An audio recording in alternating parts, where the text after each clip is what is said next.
വണ്ണം വെക്കാനായിട്ട് കുറേ പേര് ഷുഗർ ഇല്ലാതെ എങ്ങനെ നമുക്കൊരു റെസിപ്പിയൊക്കെ ഉണ്ടാക്കാമെന്നുള്ള കമൻസ് കണ്ടപ്പോൾ അതിന് വേണ്ടിയിട്ടുള്ളൊരു ബ്രേക്ക്ഫാസ്റ്റ് റെസിപ്പിയാണ്. വണ്ണം വെക്കാനായിട്ടുള്ളൊരു ബ്രേക്ക്ഫാസ്റ്റ് റെസിപ്പിയാണ് കേട്ടോ ഞാൻ ഉണ്ടാക്കുന്നത്. അപ്പോൾ അതിന് വേണ്ടിയിട്ട് ഞാൻ ദേ ഒരു ഉഴുന്നുകൊണ്ടുള്ളൊരു സ്നാക്സ് ഞാൻ കാണിച്ചിട്ടുണ്ടായിരുന്നു വണ്ണം വെക്കാൻ വേണ്ടിയിട്ട്. അപ്പോൾ നമുക്ക് ഉഴുന്നുകൊണ്ടെന്നുള്ള ഒരു ബ്രേക്ക്ഫാസ്റ്റ് തന്നെ. അപ്പോൾ ഇതിൽ ഷുഗറൊന്നും ആഡ് ചെയ്യാനില്ല, നന്നായിട്ട് പ്രോട്ടീൻ കൂടുതൽ അടങ്ങിയ ഒരു നല്ലൊരു ബ്രേക്ക്ഫാസ്റ്റാണ്. അപ്പോൾ ഇതെല്ലാവരും ഒന്ന് ട്രൈ ചെയ്ത് നോക്കണം.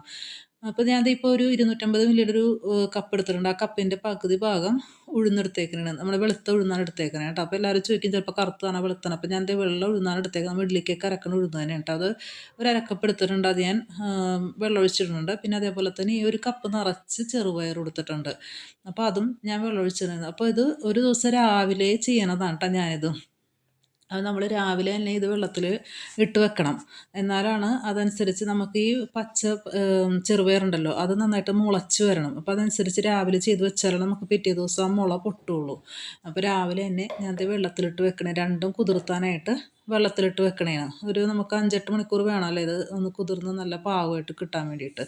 അപ്പോൾ ഇത് രണ്ടെന്ന് പറയുന്നത് പ്രോട്ടീൻ, രണ്ടിലും നിറയെ പ്രോട്ടീൻ അടങ്ങിയിരിക്കുന്ന കാരണം നമുക്ക് എളുപ്പത്തിൽ വണ്ണം വയ്ക്കും. നമുക്ക് ഷുഗറിൻ്റെ പ്രശ്നങ്ങളോ ഒന്നും വരില്ല. ഷുഗർ ഉള്ളവർക്ക് പറ്റിയൊരു ബ്രേക്ക്ഫാസ്റ്റാണിത്. അപ്പോൾ ഞാൻ ഇത് രണ്ടും വെള്ളത്തിലിട്ട് വെച്ച് രാത്രി ആയപ്പോഴത്തേക്കും അത് കുതിർന്ന് വന്നിട്ടുണ്ട്. ഇനി ഞാൻ രാത്രി ചെയ്യുന്നത് എന്താണെന്ന് വെച്ചിട്ടുണ്ടെങ്കിൽ അതിലേക്ക് ഒരു കയ്യിൽ ചോറ് എടുത്തിട്ടുണ്ട്. അപ്പോൾ ഉഴുന്നിലേക്ക് ആ ഒരു കയ്യിൽ ചോറിട്ടിട്ട് നന്നായിട്ട് നല്ല പേസ്റ്റ്, നമ്മൾ ഇഡ്ഡലിക്കൊക്കെ അരക്കൂലേ അതേപോലെ, ഇഡ്ഡലിക്കല്ല ദോശയൊക്കെ അരക്കണ പോലെ തന്നെ അരക്കണം. കാരണം നമുക്ക് അപ്പം ഉണ്ടാക്കാൻ വേണ്ടിയിട്ടാണ്. അപ്പോൾ ആ ഒരു ലൂസ് കൺസിസ്റ്റൻസിയിൽ നമ്മൾ എടുത്താൽ മതി. അപ്പോൾ ഇത് നന്നായിട്ട് ഞാൻ അരച്ച് വെച്ചിട്ടുണ്ട്. ഇത് രാത്രി നമുക്ക് ഫെർമെൻറ്റ് ചെയ്യാനായിട്ട് വെക്കണം. അപ്പോൾ ഇതൊരു പാത്രത്തിലേക്ക് ഒഴിച്ച് വെച്ചാൽ മതി. പയർ അങ്ങനെ തന്നെ ഇരിക്കട്ടെ കേട്ടോ. പയർ നമ്മൾ എടുക്കുന്നില്ല, നമ്മൾ പിറ്റേ ദിവസം രാവിലെ എടുക്കുകയുള്ളൂ. അന്ന് അരച്ച് വെക്കാൻ പാടില്ല, കാരണം അതൊരു വളിക്കാനുള്ള ടേസ്റ്റ് ഉണ്ടാകും. അപ്പോൾ നമ്മൾ പയർ വെള്ളത്തിൽ തന്നെ കിടക്കണം, എന്നാലാണ് ഞാൻ പറഞ്ഞ പോലെ മുള പൊട്ടുകയുള്ളൂ. അപ്പോൾ ഇത് രണ്ടും ഒരേപോലെ ഇട്ടിട്ട് ഞാൻ പറഞ്ഞ പോലെ ചെയ്താൽ മതി. അപ്പോൾ ഞാനിത് പാത്രത്തിലേക്ക് ഒഴിച്ച് വെച്ചിട്ടുണ്ട്. അപ്പോൾ ഇത്രയും എനിക്ക് കിട്ടിയിട്ടുണ്ട് കേട്ടോ.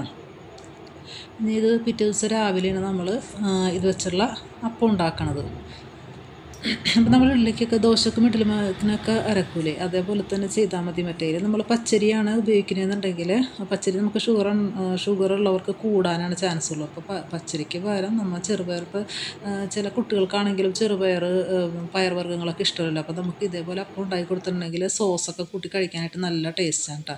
അപ്പോൾ അതേ ഞാൻ പിറ്റേ ദിവസം ആയപ്പോഴത്തേക്കും രാവിലെ ആയപ്പോഴത്തേക്കും ചെറുപയറൊക്കെ നന്നായിട്ട് മുള പൊട്ടിയിട്ടുണ്ട്. അപ്പോൾ ഈ മുള പൊട്ടാൻ നേരത്തുള്ള ഗുണം എന്താണെന്ന് വെച്ചിട്ടുണ്ടെങ്കിൽ നമുക്ക് ഒന്നും കൂടി പ്രോട്ടീൻ കൂടുതൽ കിട്ടുകയും ചെയ്യും. പിന്നെ നമുക്ക് പല അസുഖങ്ങൾക്കും നല്ലതാണ് ഈ മുളപ്പിച്ച പയർ കഴിക്കുന്നത്. എല്ലാവർക്കും അറിയാവുന്ന കാര്യം തന്നെ, മുളപ്പിച്ച എന്ത് പയർവർഗ്ഗങ്ങളും കഴിക്കുന്നത്. അപ്പോൾ അതേ നമ്മുടെ ഇഡ്ഡലിയുടെ ഈ മാവ്, ഉഴുന്നിൻ്റെ മാവും പൊങ്ങിയിട്ടുണ്ട്, നന്നായിട്ട് പൊങ്ങി വന്നിട്ടുണ്ട്. ഇനി അതിലേക്ക് രാവിലെ നമ്മൾ ഈ പയർ അരക്കണം. ചെറുപയർ നന്നായിട്ട് അരച്ച് പേസ്റ്റ് ആക്കിയിട്ട് അതിലേക്ക് ഒഴിച്ച് കൊടുത്തിട്ട് നമുക്ക് അപ്പം തന്നെ അപ്പം ചൂടാം. കാരണം ഇത് പൊങ്ങിയിരിക്കണമല്ല, നമുക്കിനി അത് പുളിക്കാനൊന്നും വെക്കേണ്ട ആവശ്യമില്ല. പിന്നെ നിങ്ങൾക്ക് ഉപയോഗിക്കേണ്ട അളവെടുത്തിട്ട് മാത്രം എടുത്താൽ മതി കേട്ടോ. നിങ്ങൾക്ക് ഇപ്പോൾ എത്ര പേരാണ് ഒരു വീട്ടിലുള്ളതെന്ന് വെച്ചാൽ അത്രയും ക്വാണ്ടിറ്റി മാത്രം എടുത്താൽ മതി. അപ്പോൾ അത് മാത്രം ഉപ്പിട്ടേച്ചും നമുക്ക് എത്ര അപ്പമാണോ വേണ്ട ഉണ്ടാക്കിയെടുക്കാം. ബാക്കിയുള്ള മാവ് നമുക്ക് ഫ്രിഡ്ജിലേക്ക് വെച്ച് കഴിഞ്ഞാൽ നമുക്ക് ഓരോ ദിവസം, ഇപ്പോൾ എല്ലാ ദിവസവും വേണമെന്നുണ്ടെങ്കിൽ ഒന്നരാണെങ്കിലും നമുക്ക് അപ്പം ഉണ്ടാക്കി കഴിക്കാം.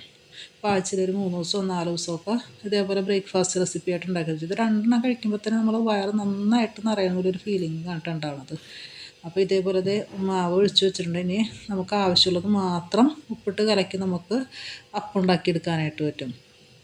കുട്ടികൾക്കാണെങ്കിലൊക്കെ ഇത് കൊടുത്തിട്ടുണ്ടെങ്കിൽ നല്ല പ്രോട്ടീൻ റിച്ചാണ്. വണ്ണം ഇല്ലാത്ത കുട്ടികൾക്കാണെങ്കിലും ഇത്തിരി നെയ്യൊക്കെ ഒഴിച്ച് കൊടുത്ത് ദോശ ഉണ്ടാക്കി കൊടുത്താൽ മതി. പിന്നെ ഇതുള്ളത് നമ്മൾ ചെറുപയർ വെച്ച് അരക്കണത് കാരണം നമ്മൾ ദോശ ചുടാൻ നേരത്ത് ആ ചെറുപയറിൻ്റെ ഒരു ചുവയുണ്ടാവും. അപ്പോൾ അത് നിങ്ങൾ ശ്രദ്ധിക്കേണ്ടത് എന്താണെന്ന് വെച്ചിട്ടുണ്ടെങ്കിൽ നന്നായിട്ട് മൊരിയിച്ചെടുക്കണം. നമ്മൾ മൊരിയാതെ എടുത്തിട്ടുണ്ടെങ്കിൽ ആ ചെറുപയറിൻ്റെ ടേസ്റ്റ് പച്ചച്ചുവ ഉണ്ടാവും. അപ്പോൾ ശരിക്കും നല്ല മൊരിയിച്ചെടുത്തിട്ടുണ്ടെങ്കിൽ അല്ലെങ്കിൽ അത് ഒട്ടിപ്പിടിക്കുകയും ചെയ്യും. ഇത്തിരി പശ പോലെ ഇരിക്കുന്ന ഒരു കൺസിസ്റ്റൻസി ആയിരിക്കും.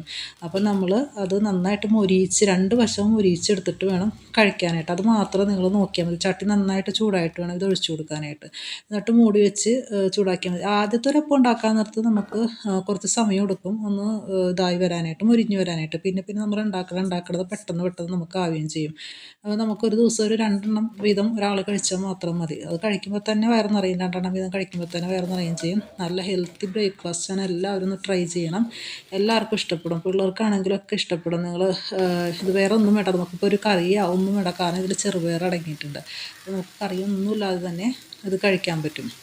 പിള്ളേർക്ക് കൊടുക്കാനും ഏറ്റവും നല്ലൊരു ബ്രേക്ക്ഫാസ്റ്റാണത്. അപ്പോൾ എല്ലാവരും ഒന്ന് ട്രൈ ചെയ്യണം. വണ്ണമില്ലാത്തവരും ഷുഗർ ഉള്ളവരും ഒക്കെ എല്ലാവരും, ഷുഗർ ഇല്ലാത്തവരും ഉള്ളവരൊക്കെ ഇത് ട്രൈ ചെയ്ത് കഴിച്ചു നോക്കും കേട്ടോ. എല്ലാവർക്കും ഇഷ്ടപ്പെട്ടിട്ടുണ്ടെങ്കിൽ എല്ലാവരും ഒന്ന് സബ്സ്ക്രൈബ് ചെയ്യണം, ലൈക്ക് ചെയ്യണം, ഷെയർ ചെയ്യണം. താങ്ക്